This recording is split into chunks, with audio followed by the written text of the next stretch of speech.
ہمارے پیارے نبی حضور پاک صلی اللہ علیہ وسلم کا آخری خطبہ۔ اے لوگو سنو، مجھے نہیں لگتا کہ میں اگلے سال تمہارے درمیان موجود رہوں گا۔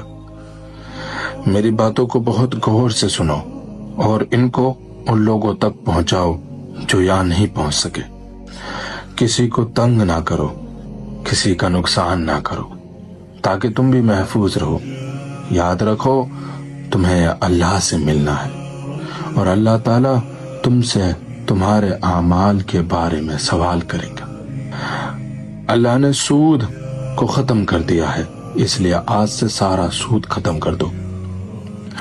تم عورتوں پر حق رکھتے ہو اور وہ بھی تم پر حق رکھتی ہیں۔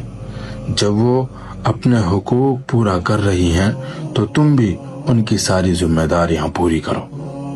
عورتوں کے بارے میں نرمی کا رویہ اختیار کرو، کیونکہ وہ تمہاری شریک حیات اور بے لوش خدمت گزار ہیں۔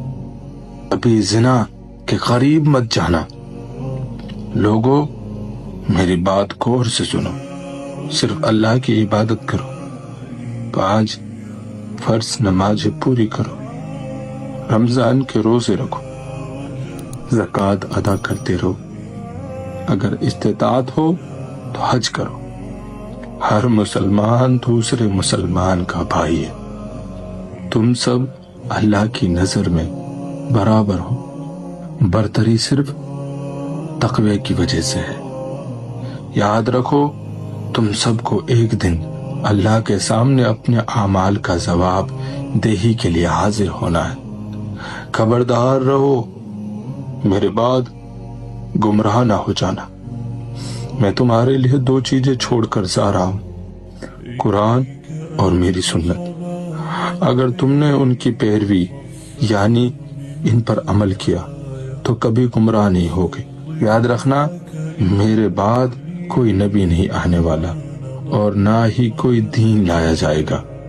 میری باتیں اچھی طرح سمجھ لو۔